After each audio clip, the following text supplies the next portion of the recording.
Hello, my name is Eduardo Estorder. I'm the director of the Law and Economics program at Torquato Italy University. And today we have the honor and the pleasure to have with us Professor Mike Gilbert. He's a leading scholar in economics applied to constitutional law. And he's a professor of University of Virginia and also a visiting professor at our program in Law and Economics at University of Torquato Italy. Today, he's going to present a forthcoming paper. He's the co-author of this paper, and he's going to present a very attractive and compelling idea, basically the conflict avoidance in constitutional law. If you want to ask something, you can write using the chat, and I'm going to ask Mike after he finishes his presentation. Thank you very much for being here, and Mike, thank you very much. Okay, thank you very much, Eduardo, and thank you everybody for participating. It's really an honor for me to be here and to have a chance to talk with you about this paper and to get your feedback on it. And I'll just say that I was in Buenos Aires in February and March and April, and I was having a wonderful time in your country and looking forward to spending some time at your law school. And then the virus made that impossible and I had to come home early, which I regret. But I did have a chance to teach a short course and I had a great time doing that. The students were wonderful and I'm happy to have at least this virtual opportunity to engage with you all today. So as Eduardo said, I'm going to present a paper today that is co-authored with a colleague of mine at the University of Virginia, and that is about the intersection of the economic analysis of law and constitutional adjudication. And to get us into this paper, I thought I would start by describing the facts of a recent and very controversial case in the United States. Some of you maybe have heard about this case or other cases in Argentina or elsewhere that are similar.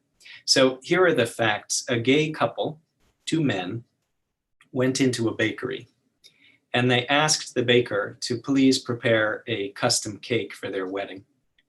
And the baker told this gay couple that he would not make a cake for them because he had particular religious beliefs.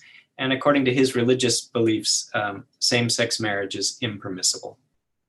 Now, this gay couple sued and the dispute went all the way to the highest court in the US, the United States Supreme Court. And this was a very difficult case for the Supreme Court because at the highest level of abstraction, we have a competition here or a conflict between two fundamental values. We have equality on the one hand, that's what the gay couple wants, equal treatment, and we have the freedom of religion on the other, which is embedded in the US Constitution. And this is a hard case for a couple of reasons. First of all, the law is not clear. So the US Constitution doesn't tell you which principle should take priority here, equality or religion. Likewise, I think, although others may disagree, morality doesn't answer this for us either. Just as a matter of justice, forget the law. As a matter of justice, maybe sometimes equality should trump religion, but other times religion should come first. So this is a very hard case.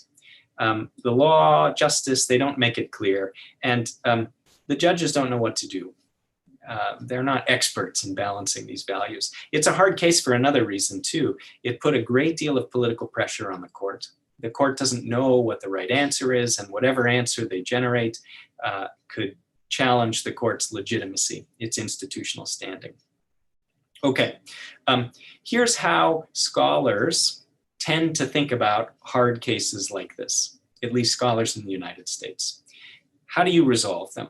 The court can decide the case on the merits, but that raises the problems I just mentioned. They don't really know how to resolve such a case. They're prone to make errors. Alternatively, the court can dodge the case, so they can dismiss it or refuse to hear the appeal. They can use these doctrines like standing, you don't have the right to bring this case. Basically, they get out from under this difficult complicated question. But of course, that's not very satisfying either because it leaves the dispute unsettled.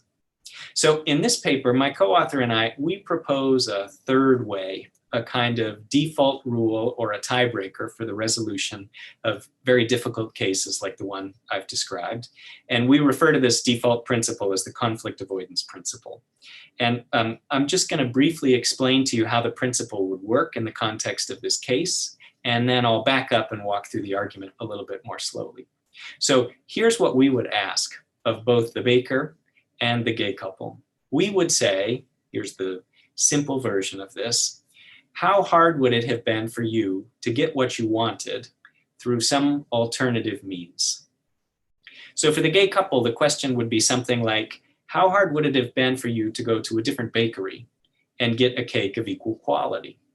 And if the answer is the gay couple could have gone right next door where there's another good baker, and that baker does not discriminate against homosexuals, then it would have been pretty easy for the gay couple to avoid the case, avoid the conflict, and that would mean they should lose under our approach. But if, on the other hand, the baker has a monopoly and there's no place that this gay couple can go and get a cake, that means it was very hard for the gay couple to avoid the conflict and they should win. And we can think about exactly the same ideas on the other side. How hard would it have been for the baker to avoid this conflict with the couple? Well, the answer depends in part on whether the baker has coworkers.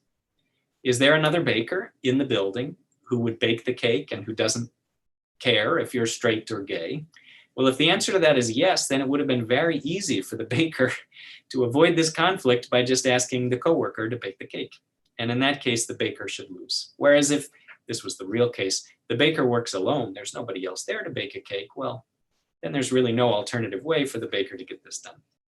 All right, that gives you a sense, I'll give you more details in a minute, of how our principle would work. Now, there are some downsides and challenges to the conflict avoidance principle. I'll get to some of those a little later. Right now, I want to just briefly mention why some of the benefits, why we think that resolving hard cases in this way is maybe a good idea. So for one thing, note that cases get decided. The court is not here dodging the case or dismissing the case or not deciding it. Somebody wins and somebody loses. They adjudicate the case. Secondly, and relatedly, our approach pushes courts away from balancing abstract values like equality and religion. Judges are not philosophers, and even if they were, nobody really knows how to balance these factors. Our test pushes courts away from that, and it pushes them towards more concrete, fact-specific inquiries, like, is there another bakery nearby? And we think that's a good thing. The other virtue of our approach, we think, is that if courts apply this, it should tend to discourage hard cases. That is to say, it encourages people to avoid conflicts that, if they matured to litigation, would be very hard for courts to solve. And this is contestable, and we can talk about this if people want to, but our assumption is that fewer very hard cases is good for the judicial system, it's good for courts. Okay, that is a kind of, 6 or 7 minute overview of the project. And now let me take a step back and walk you through some details and help you understand the principle at least a little bit better. So the first thing I want to do is say something about the reach of our argument. Constitutional law, as you know, is about rights and duties and immunities and powers and justice. Our conflict avoidance principle is mostly about efficiency. So we're asking questions like how hard or how costly would it be for the gay couple to find another bakery? How costly would it be for the religious baker to get a coworker to bake the cake? Now, some people have a very strong reaction to this. They say efficiency is not important to constitutional law. And maybe that's correct in general. So this is just a clarification. It is not our objective to replace all of constitutional law or all of constitutional adjudication with the conflict avoidance principle. We would just reserve our test for hard cases, like the one I described, cases where the law is not clear and the demands of justice are not clear. So we think in that set of cases, courts really don't know what they're doing. They have to make it up, and they're not very well equipped to do that. And it's in that narrow setting that we think our principle, even though it focuses on efficiency, makes good sense. So the reach is somewhat narrow. There's a second piece of background information I want to give you, and that has to do with the connection between our paper and the idea of least cost avoidance in private law. And I suspect that many of you are familiar with the concept of least cost avoidance. It's the kind of foundation for our analysis here. We're building on that. And I want to talk just for a couple of minutes about what exactly least cost avoidance is, because I want to make the point that the idea we're developing in this paper is not coming from thin air. We are building on a long, well-established tradition in the economic analysis of law. So let me use the classic example to help you think about least cost avoidance. It's a very simple example, but I think it's clear. Suppose that we have a farmer here, and next door we have a rancher. And the rancher's cows cross the property line and they eat the farmer's corn. And just to make it concrete, let's suppose this costs us $100 in damage. And now the question is, who should bear liability for that $100 loss? Does the farmer suffer the $100 loss, or does the rancher suffer it, the rancher, having to pay the farmer $100? Now, law might resolve this in different ways. One way to think about it is using least cost avoidance. So the question there is, who could have avoided this accident more cheaply? If it would have been really cheap and easy for the farmer to build a fence that keeps the cows out, whereas it would have been very costly and difficult for the rancher to build a fence that keeps the cows in, well, then the farmer is the least cost avoider. If the farmer had just built that cheap fence, we wouldn't have this accident. And so we make the farmer liable. Among other things, that encourages the farmer to build the cheap fence and prevent this accident from happening again. Okay, if it went the other way, it was expensive for the farmer to build the fence, but the rancher could have built the fence for little or nothing, then the rancher's the least cost avoider and the rancher should be liable. Okay, that's the theory of least cost avoidance, and it's well established in the economic analysis of law, and our principle builds on it. Now, I just want to say a little bit more about that. Some people resist least cost avoidance, even in private law, because they think it leads to or can lead to unjust outcomes. So let me enhance the facts a little bit. Suppose that our farmer over here is very poor, whereas the rancher is rich. And now the cows eat the corn, and we ask, who bears liability for the loss? Now, maybe it is true that the farmer could build the fence at low cost. So the farmer is the least cost avoider, but you might say the farmer is already very poor. And if you make the farmer build the fence, you're making that farmer's poverty even worse, and that's unjust. Justice requires making the rancher liable. Okay, just a couple things to say here. When the demands of justice are clear, almost everybody, including Guido Calabrese, who was the scholar who developed least cost avoidance, almost everybody thinks you should do what justice requires, and so do we. We think that least cost avoidance works best when the demands of justice are unclear. So suppose that both the farmer and the rancher are rich, and now the cows eat the corn. And yes, the farmer could have stopped the cows from eating the corn, but it would have been just as easy for the rancher to, and building the fence is easy for both of them. They're both rich. Okay, in this circumstance, when it's not clear what justice requires, least cost avoidance is a pretty good tie-breaking rule. Just assign liability to whoever could have prevented the accident most cheaply. Then we'll have fewer accidents, and we build the cheap fence instead of the expensive one. All right, that's least cost avoidance. And what we're trying to do in this paper is pick up that principle and adapt it to constitutional law. And we defend the principle on the same grounds. When what justice requires is clear in constitutional law, then we would say, do justice. It's only in these very hard cases where the law and justice are unclear that we would use our principle, conflict avoidance, as a tiebreaker. Okay, so that's all background. I've told you about the narrow reach of the proposal. This is a tiebreaker for hard cases, and I've told you something about the scholarship on which we're building, least cost avoidance. Now let me get to our actual approach. It turns out that it isn't easy. We thought it might be, my co-author and I, but it turns out it's not easy to pick up the theory of least cost avoidance from private law with farmers and ranchers and cows and corn and just apply it to constitutional law. We had to do a lot of thinking and a lot of work to make that translation project happen. And what we ended up with is a 3-step test that we would propose courts think about and follow when they're trying to use our principle to resolve these hard cases. So I'm going to read you the steps in the test. I'll take it one at a time, and then I'll explain what they mean. So the first step in the test is this: the court must identify the particularized interests of each party to the dispute that the other party's actions frustrated. So let's talk about this for a little while, and to make it clear, let's go back to the example with which I started. The gay couple goes to the bakery and they ask for a cake, and the baker says no on religious grounds. Okay, both parties to this dispute have multiple interests at stake. This is often true in litigation, especially constitutional litigation. So let's just start with the gay couple. They have a very simple interest, which is in getting a cake for their wedding. That's why they walked through the doors of that bakery. But of course, they have other very important interests as well. They have an interest in being treated equally in this bake shop and in other bake shops. They might have an even more general interest, which is something like an interest in equal treatment for all people in the marketplace. So they have all these interests. Likewise, on the other side, the religious baker who doesn't want to bake the cake, he has a very simple interest. He doesn't want to bake the gay couple's cake. But he has other broader important interests too. For example, the baker has an interest in conducting his work, running his business in a way that is consistent with his religious views.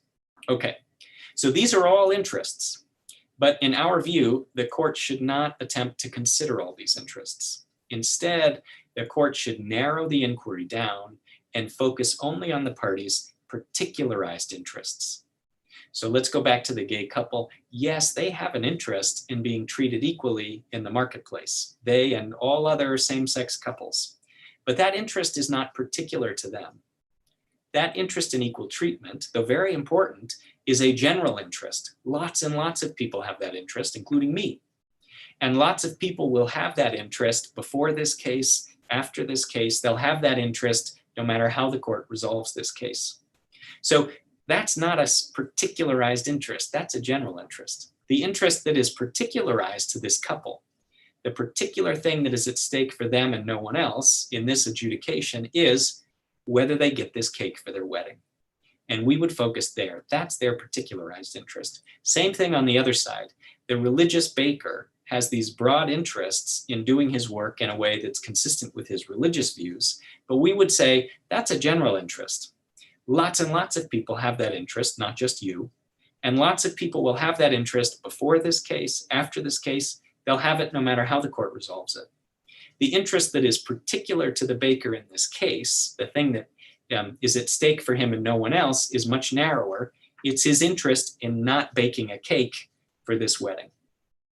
Okay, so that's our first step. We narrow down the interests on both sides of the dispute to just the particularized interests.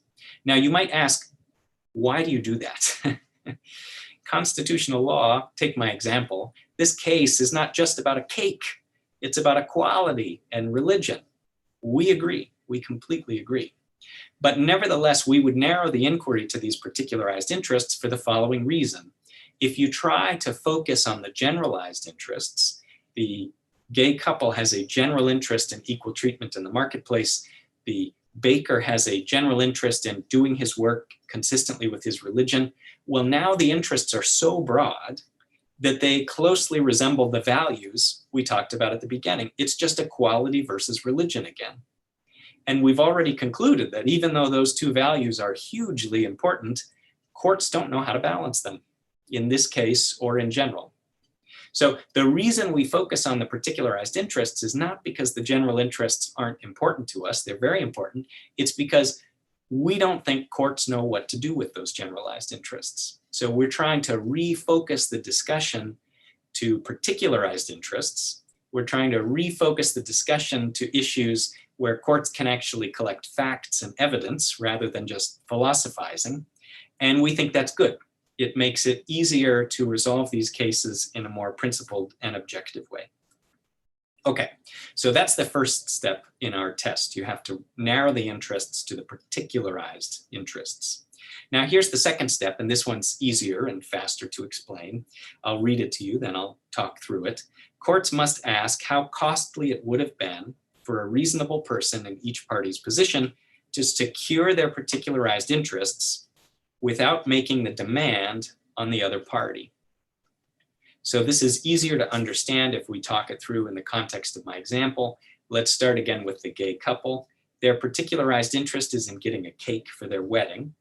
The question is, how hard would it have been for a reasonable person in their shoes to get a cake for their wedding without demanding that this particular religious baker provide it? And the answer to that depends on the market for bakeries.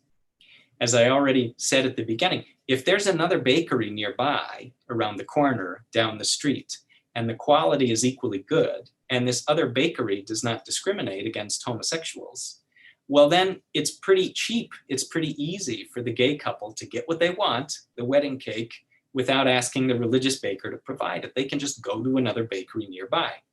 On the other hand, if there's no other bakery in town, or if every bakery in town discriminates against same-sex couples, well, now it's very difficult for the gay couple to get their wedding cake through a different mechanism. Nobody will serve them. And so in that case, we would say, well, it's very expensive. We would say, now the costs to the gay couple of avoiding the conflict are high, not low. Now, we would run the same inquiry on the other side. We always would do both sides. So we've talked about the gay couple. Now we have to talk about the baker.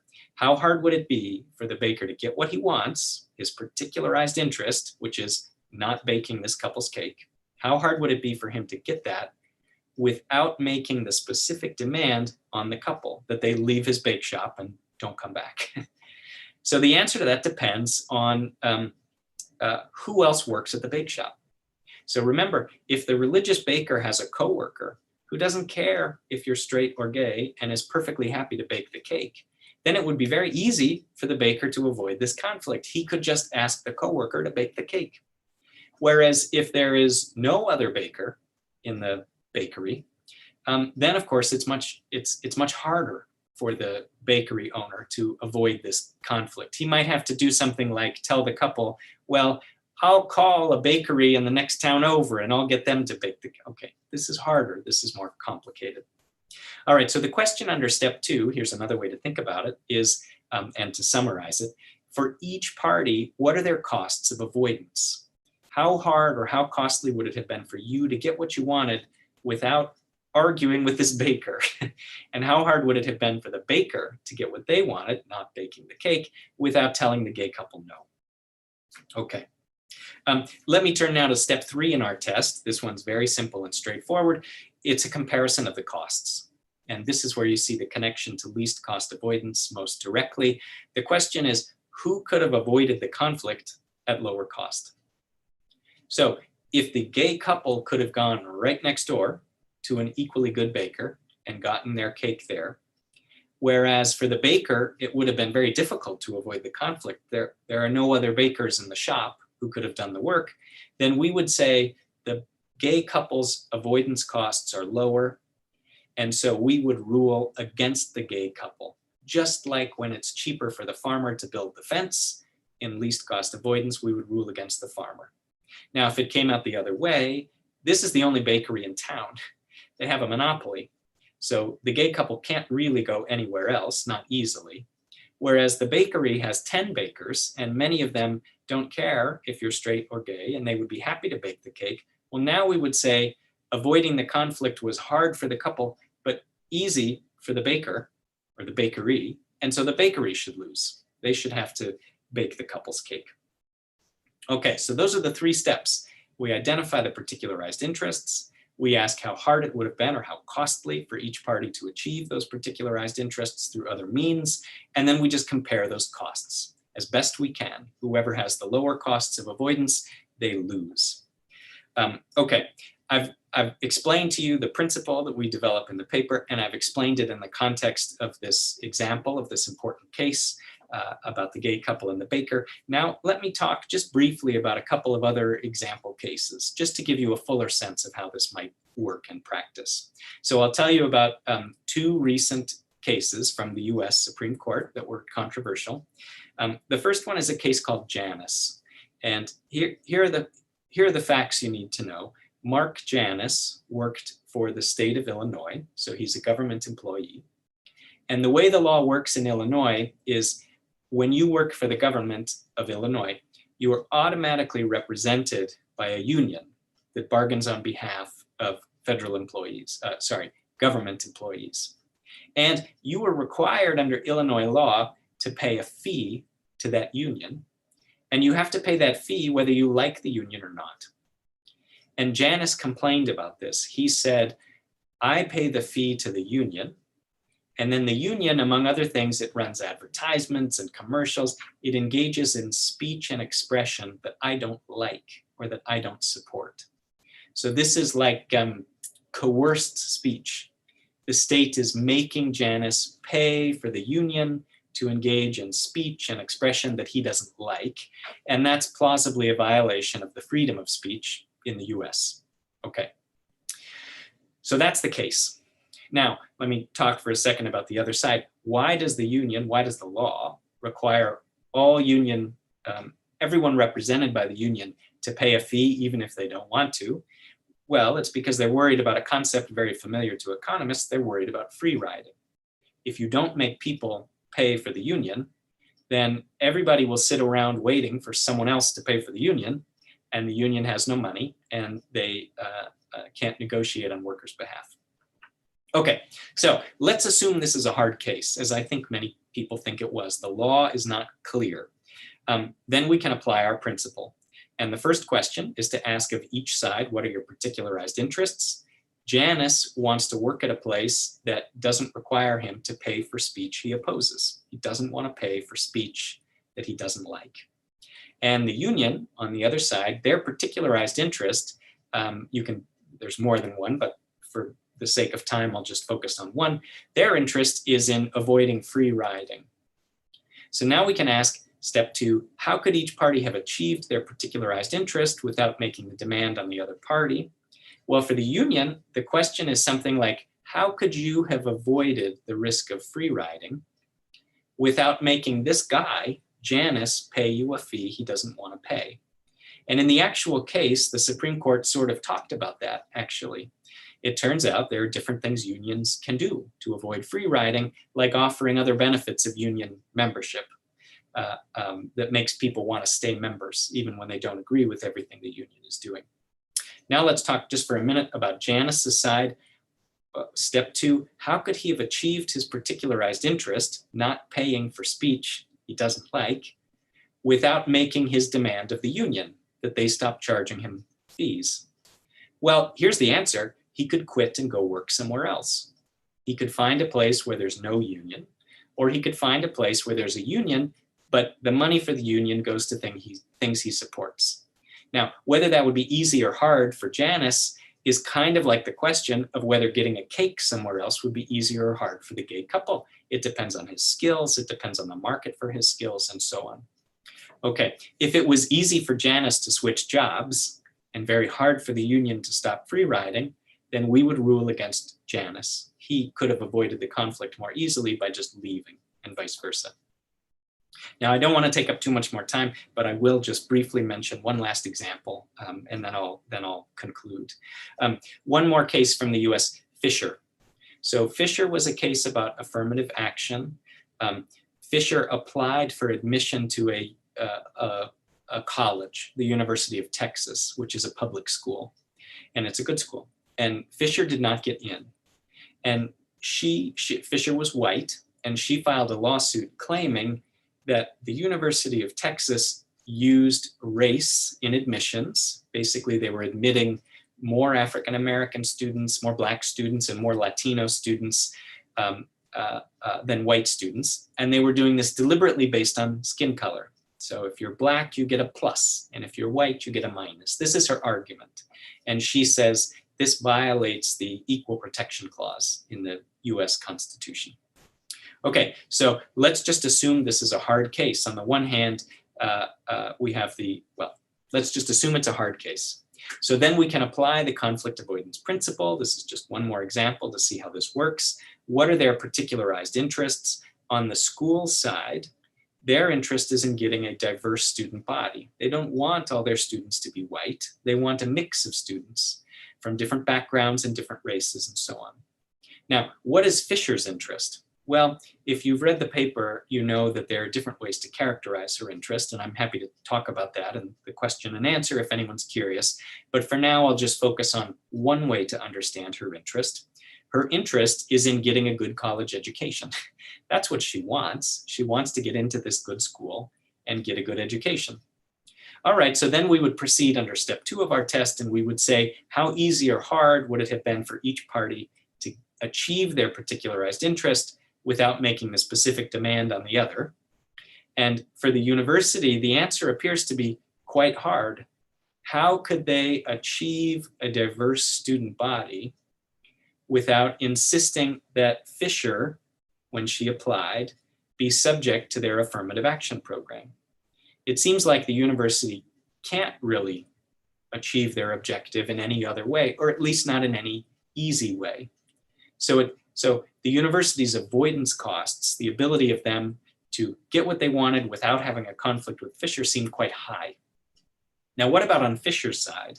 And this is, I think, a new idea about affirmative action that flows from our discussion. The answer to the question of how hard would it be to achieve her interest without asking the university to stop using affirmative action is, could she have gotten into a comparable school?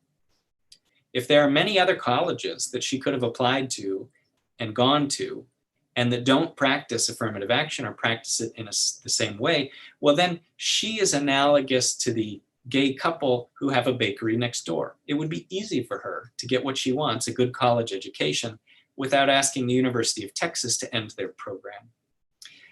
Okay, so those are just a couple of more cases. They're just examples. They're supposed to convince you that we really have thought a lot about this principle and how it might apply in different circumstances.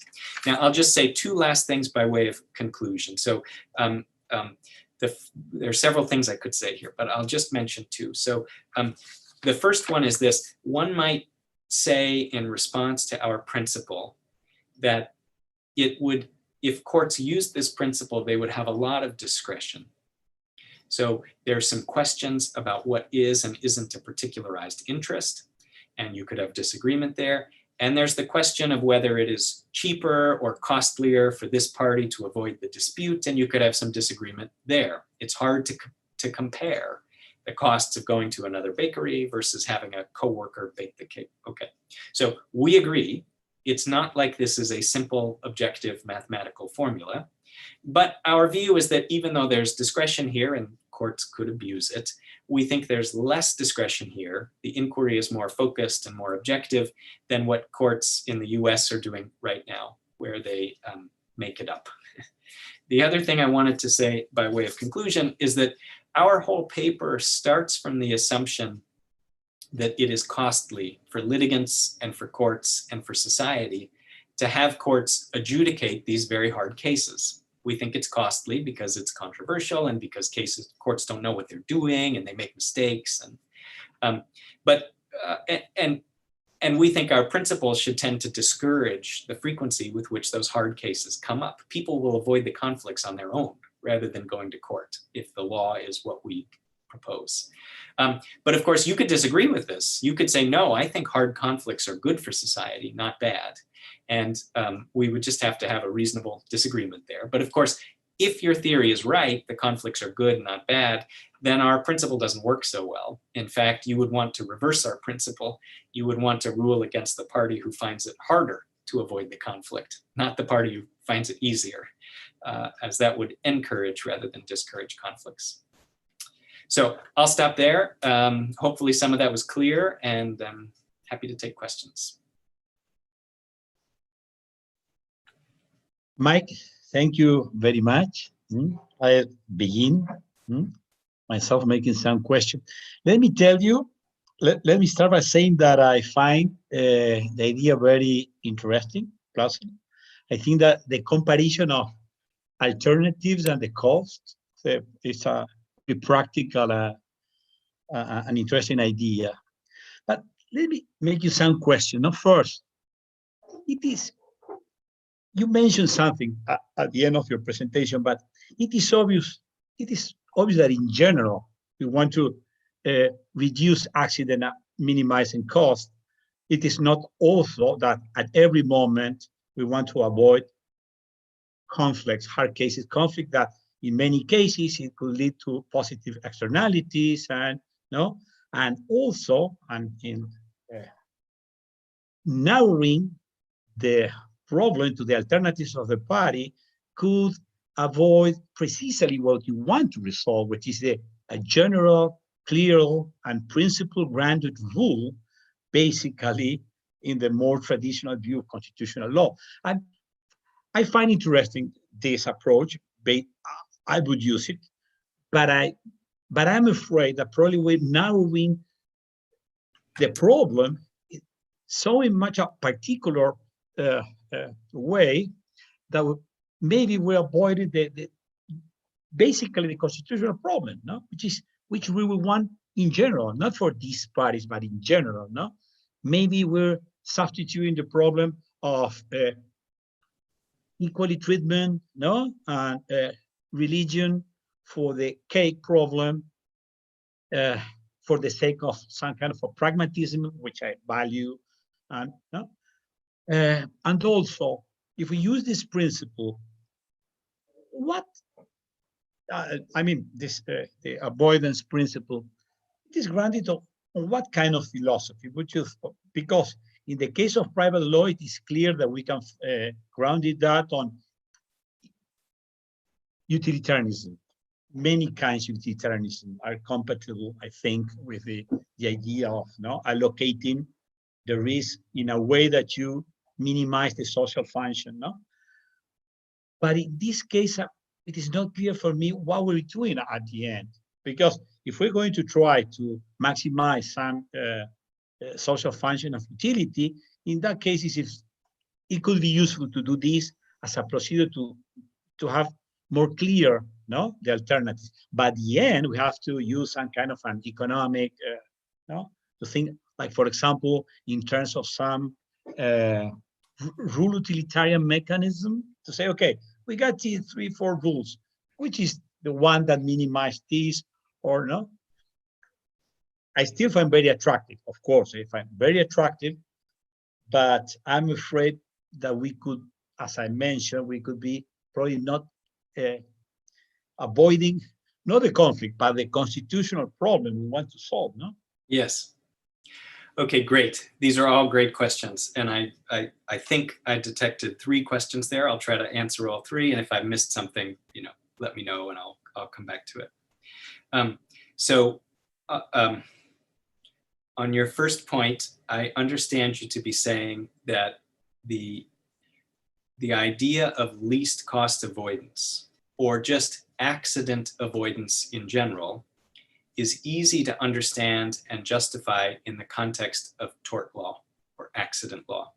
Of course, we want fewer cars to crash, we want fewer buildings to burn, we want fewer people to get injured. And so it makes perfectly good sense to try to use least cost avoidance to reduce or minimize the number of accidents. Now, when we pick up that principle and apply it to constitutional law, or try to pick up that principle and apply it to constitutional law, I understand you to be saying things are not so clear. By encouraging people to avoid conflicts, what we're effectively doing is trying to reduce the frequency with which courts try or have to resolve these conflicts. And that means we're reducing the frequency with which courts are clarifying the law or interpreting the law or setting precedents that, as you say, have positive externalities. So I think that's right. And as I mentioned at the end, we make an assumption. We try to defend this in the paper as to why we think fewer conflicts in this setting are better. But you're certainly right that it could go the other way. And this is a kind of, in some sense, an empirical question that we can't answer. And if our hypothesis about that question is wrong, then our argument is not so strong. Let me just say one thing, though, about that. It's even in the accident context, we can make an argument like the one you made. So to the extent that we are structuring the law to minimize accidents, what we're effectively doing, even if we're not trying to do it, is preventing some accidents that would lead to cases, that would lead to new precedents that would have this positive externality. So I agree with you that in general, we think of precedents, or at least good precedents, as public goods. And conflict avoidance means fewer public goods. But actually, so does least cost avoidance in torts.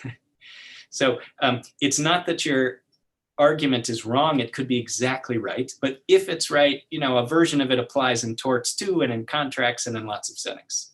But don't you think that precedent in the context of accident law are less valuable than precedent in the context of hard cases at the constitutional law level? Well, I'm not sure. Well, you could be right, but I'm not actually sure about that. So it free seems speech, I think Board of Education, free speech, and all that.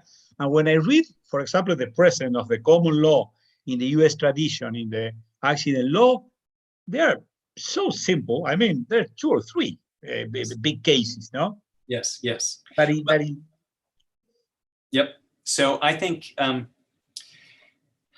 yeah, good. So I have 2 comments there. So the first comment is that I think I'm sure you're right for some areas of constitutional law versus accident law, but I'm not sure you're right about all of it. So there are areas of constitutional law that are very important for relatively few people. And there are areas of accident law that are very important for hundreds of millions of people. So, a good precedent in the state of California, which has something like 40 million people and 80 million cars, a good precedent about who's at fault when 2 cars get in an accident, that's a really powerful public good, maybe more powerful than a precedent about some obscure area of constitutional law. The other thing I want to say is, of course, the flip side of a public good is a public bad. So what I mean is, if you think that when the court creates the precedent that applies in future cases, they're likely to create a good precedent, which good could mean in terms of efficiency, but it doesn't have to be. It could be good in the sense that it promotes justice or equal distribution or whatever your value is. If you think the court is apt to produce a precedent that's a public good, then I agree with you, more litigation is better. But if you think the court is going to screw it up because they don't have the information they need, the case they're adjudicating is not representative, then the precedent is like a public bad.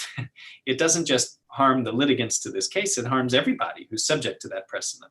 So this is the other piece of our argument. We think in some cases, the US Supreme Court, at least, has absolutely no idea what it's doing. It's not that these guys aren't smart, they are, but I don't think Socrates would know the exactly right balance of equality and religion so clearly that he could craft a rule for all cases going forward. So I guess the other defense I would make is, excuse me, in the hardest cases, I think they're just as likely to create a public bad as a public good. And if you do what we're saying, the precedent that's created is much narrower. But if you think they're creating public bads, that's good. That's not bad. Yeah, I agree. Now, I want to say something else too, if I may, about your introductory questions, or your 3 questions. So I agree with you. There's something that feels, or that could feel, very unsatisfying about our approach, which is that here's my characterization of your argument. We narrow the interest so much that we've lost everything that's important. So in the case about the cake, it starts out as a case about equality versus religion. But if you do what we say, it ends up just being a case about a cake. How can that be? So I agree with you that that's very strange and it's unsatisfying, but or it could be unsatisfying. But I'll just, let me say a little bit more about it. Our view is not that, I didn't have time to get to this in the presentation, but we say a little bit about this in the paper. Our view is not that a court should always do what we say, reduce every conflict between equality and religion to a question of a cake. What the court should do here is like what common law courts do in general. They should try to decide these very hard cases one by one in a very fact-intensive, contextual, narrow way. The idea being that over time, they're collecting data with each one of these narrow cases. And over time, it's possible that they will learn enough that they're comfortable announcing a rule, making a public good, not a public bad. And once once you get far enough along that you have the information you need and you feel confident about it, well, now you start addressing the big question. You announce a rule that tries to balance the big principles. So you're right. our approach takes everything that matters out of the case, or seems to, but only for a little while.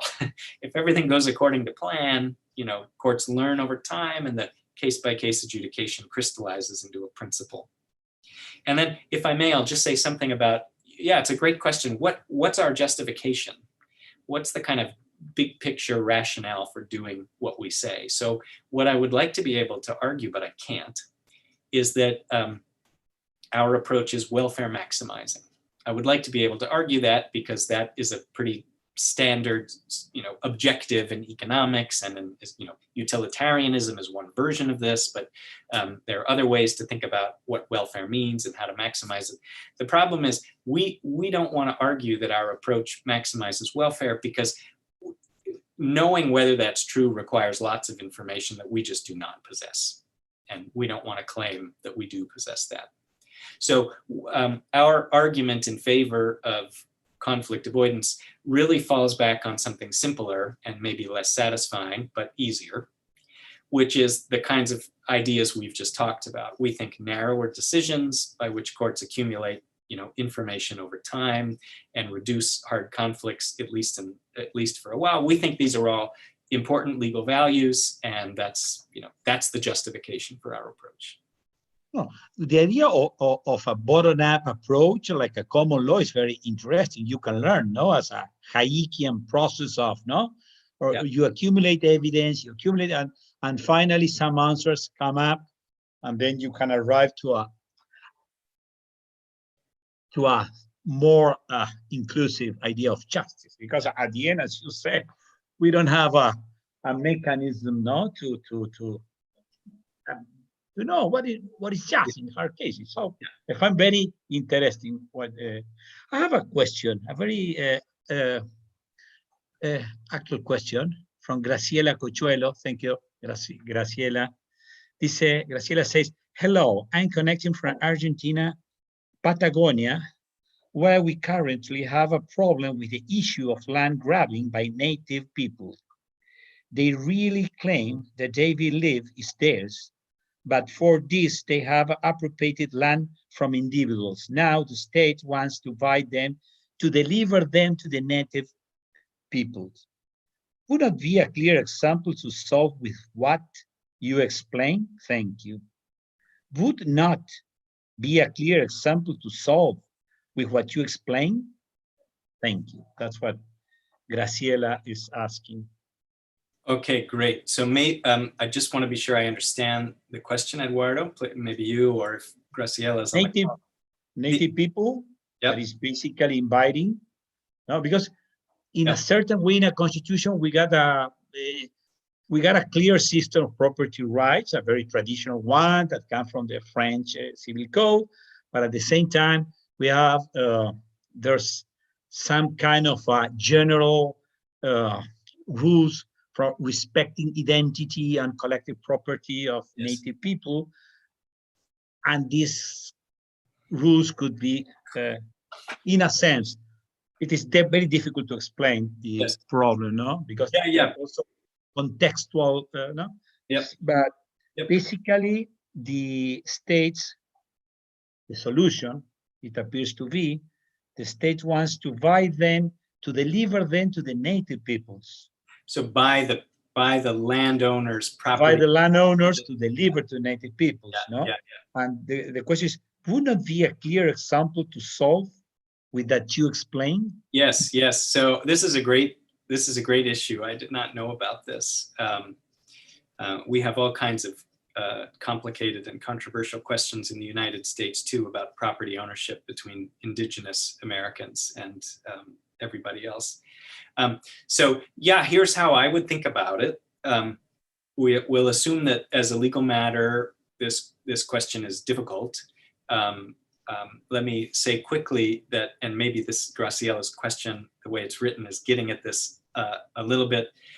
This is a kind of, it sounds like what the state is doing is trying to substitute for private bargaining. So it just makes me think immediately of the Coase theorem, right? So just a quick tangent, if the landowners and the native people could bargain with one another costlessly, they could work out who owns or is going to own this land on their own, and you wouldn't need the state involved. But probably their transactions cost of bargaining are really hard. And in that case, what do? We regulate. The state steps in. And anyway, it sounds like that's what the state's doing here. Sounds like a really interesting example for thinking about the Coase theorem. Okay, but let me apply my principle to it. The question would be something like, first, what are each side's interests? And I can imagine immediately at least two answers to this. So the native people might say something like, we want land somewhere. That's the particular thing we want, and we just happen to pick yours that we're trying to take. Or they might say something more specific. They might say, no, our particular interest is in exactly your property. There's something important, something traditional, something holy, something we believe in that is connected to your land only. We can't go anywhere else. And now on the other side, I can imagine the landowner having different possible interests. So one would be, I want a farm. I don't much care if it's here or there, but I want my farm. Or I can imagine the landowner saying something like, I want this land that I already have because this has been in my family for 150 years or something. Okay, so then we ask, how could each side get what they want without making the demand of the other party? And the answer is going to be, it depends on which of these particularized interests each side is asserting. And I have to say, under our approach, that they would have to provide evidence on. You can't just assert your interest. You have to present evidence to convince the court, oh yes, this really is the particular thing you wanted.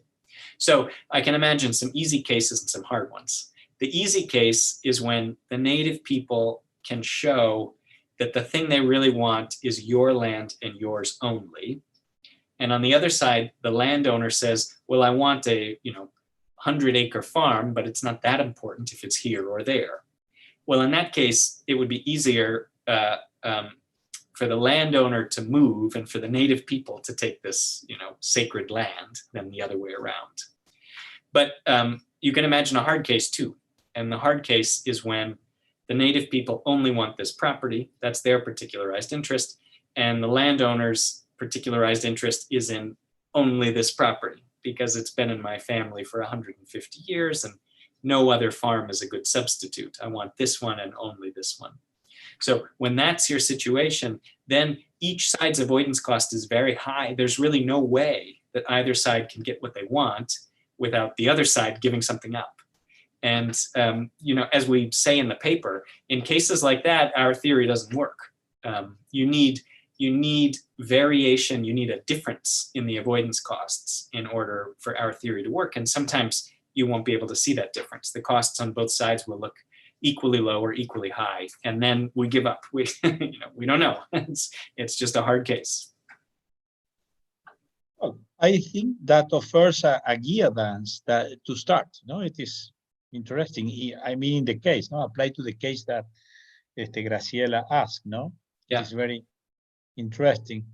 Well, another question. Okay, I finish with one. I think that I'm not sure if you. I think that you mentioned and you analyze the case in your paper, but I'm not sure right now. But for example, Board of Education. Yeah. Just to mention a very inspiring, a very important case in the history of. How would you deal with your principle with that case? Yeah, okay, so for anyone who's on the call and who's not familiar with or doesn't remember this, in the US, Brown versus Board of Education is a really fundamental and important case. It's where the Supreme Court declared that the government cannot discriminate on the basis of race. That's the kind of broad statement of the rule.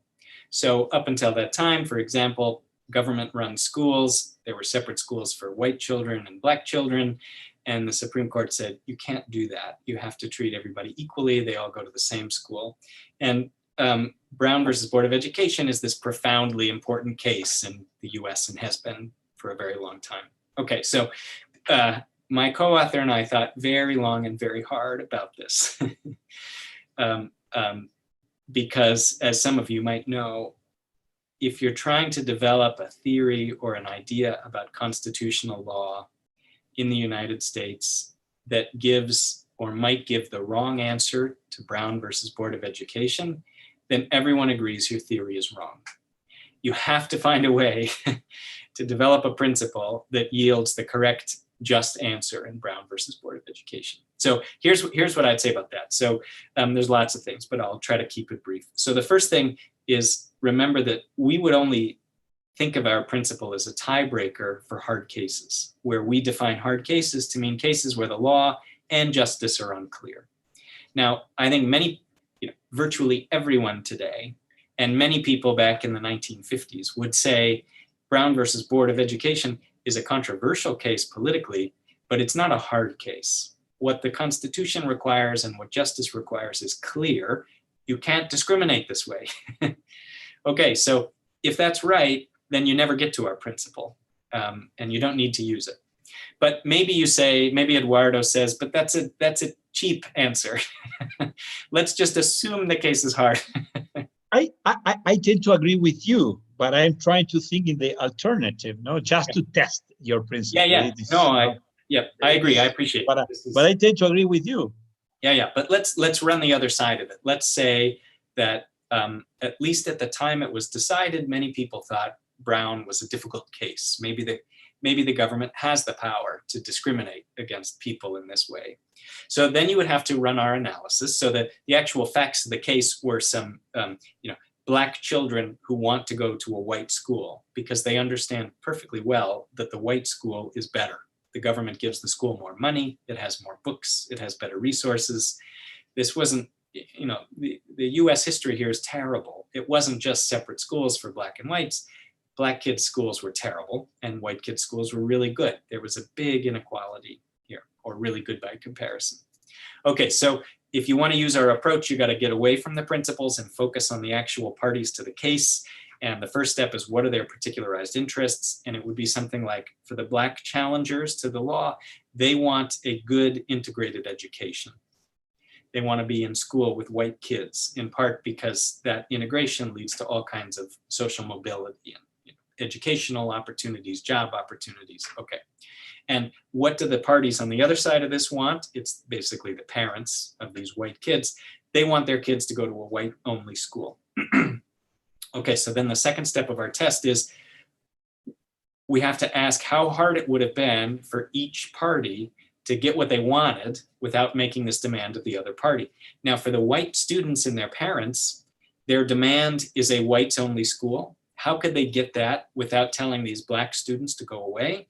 Well, not that easily, but they did have some options. They could exit the public school system and they could go to a whites-only private school. Those existed then, and they existed for decades after Brown. So this wasn't necessarily easy, but they at least had the option. Now let's ask about the Black students. What they want is an integrated education. Now, is there any way for them to get that without requiring the white students to let them into their school? And the answer is no. This is like the example of Fisher, this is like the example of the native people in Patagonia. The only thing they want is the land you have. There's no way for them to get it another way. The only thing the Black students want is to get into your school. There's no way they can get that through another mechanism. Maybe if you're thinking about the US in the 1950s, if you were a Black student deep in the South, maybe you could pick up and move to New York, and there the schools are integrated, but of course that's very costly to move across the country. So you could run this analysis and we believe you'd come out with the same conclusion the court did. It's easier for the white students to avoid than the Black students, and so we would rule against the white students, and the Black students can go to the school. I think that's the answer. Mike, thank you very much. Very interesting. Very interesting. I agree with you that today,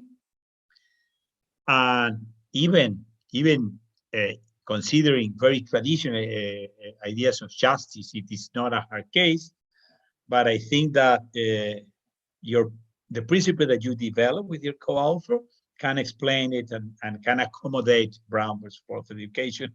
And I think that it is very important to do it so, to have a plausible theory, no? But it is very, thank you. Graciela Cochuelo is asking, no, what happens, for example, with the current case of the Argentine quarantine that had already been going on for 7 months, and the economic consequences that generates, there is a serious constitutional conflict. Basically, we have the largest quarantine in the world. The results of the quarantine is horrible, but also the economics is horrible. So everything's horrible here. And basically, that's what Graciela is asking, no? Yeah, I've been, since I was in Argentina, I've been reading your news there and following your quarantine. I'm sorry that it hasn't been more successful. You know, in the United States, our quarantine has not been very successful either. I don't know if it's for the same reason. I'd be curious to know your views on this. In the United States, the principal problem, I think, is that people are extremely stubborn and they resist every time the government tells them anything, even when it makes good sense. And you know, it's a real enforcement problem here. So I think this is a hard question for me to answer. Let me, as I said earlier, there are some circumstances in which, and we talk about some of them in the paper, where our principle for deciding hard cases doesn't work very well. So one circumstance is where both parties appear to have equal and high avoidance costs. Well, what do you do then? We don't know. You're supposed to rule against the party with low avoidance costs. And if everybody's costs are high, then we're stuck. Here's another circumstance where I think our principle doesn't work very well. It's when you have on the one side of the dispute a particular party or a small number of parties, and on the other side of the dispute you have a huge number of parties. It doesn't work very well in that circumstance, I don't think. I'd have to think this through, but it doesn't work as easily. And the example you're giving of the quarantine is like this. So let's suppose that I'm in Argentina and the government is telling me to quarantine, but this is costing me my business. And so I sue, and let's suppose this gets to your Supreme Court or whatever, and it's a hard case. So it's not clear if my right to run my business trumps the government's power to enforce the quarantine, especially a quarantine that isn't working very well, right? So how would my test work? You'd have to say something like, well, what's my particularized interest running my business? And now we have to turn to the other side. Who's the party on the other side? Well, in this case, the state is representing not one or two or three people who it's trying to keep healthy. It's representing millions of Argentines. So now we have to say something like, well, who would find it easier? You know, when we get to step two, we have to say, well, who would find it easier to get what they want without asking the other side, you know, to give something up? And I think what's going to happen here is the big party, the millions of Argentines, they're going to win. I think basically every time. Surely it's easier for one business person, not that it's easy, but it's easier for one business person just to keep their business closed than for, I don't know, 5 or 10 or 20 million Argentines to wear an extra mask. Or, you know, when you add up all the costs to all those people, it's going to be very high. So I think what this means is, in the kind of circumstance you describe, the party with more people is usually going to win. And I'm not sure that that's a weakness of our test, but it makes me think it's just not an ideal. The test works in some areas and maybe not in others.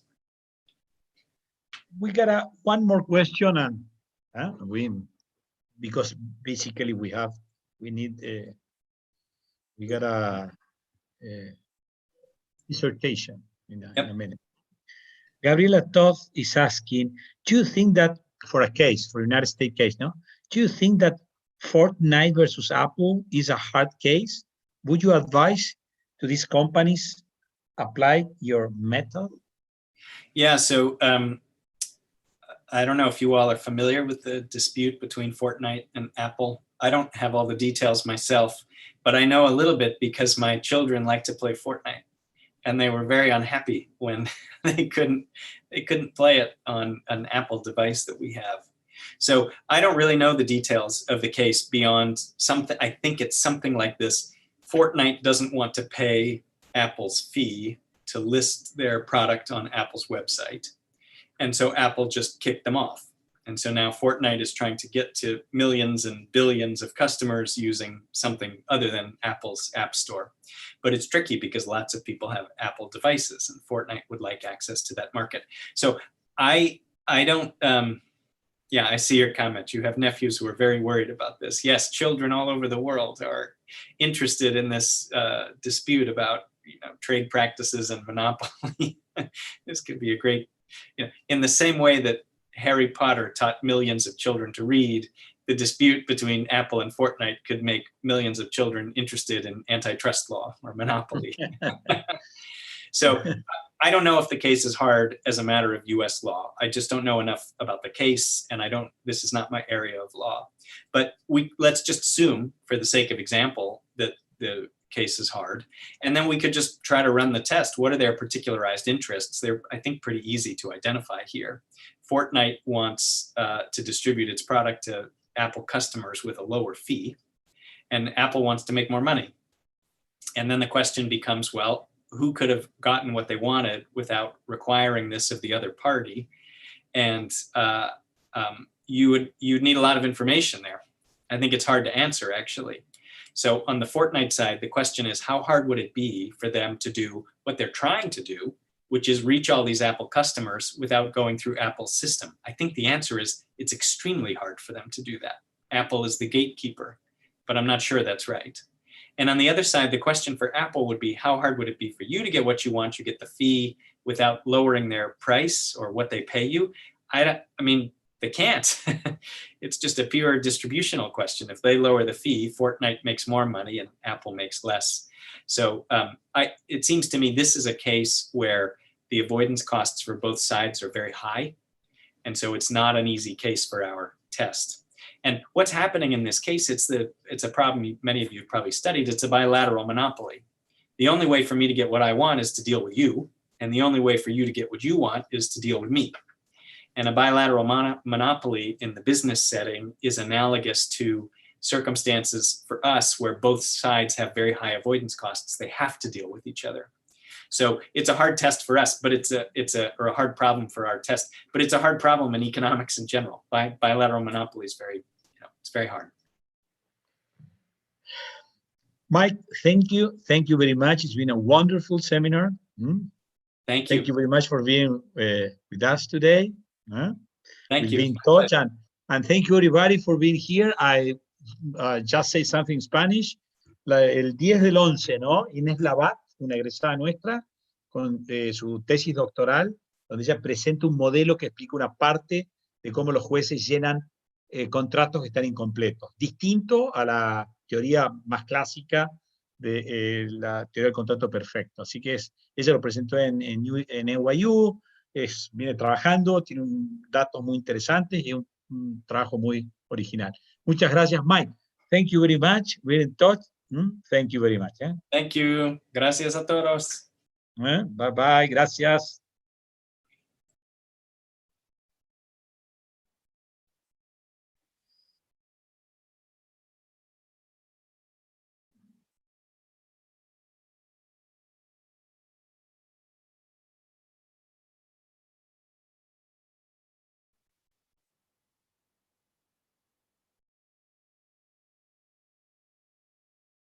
No.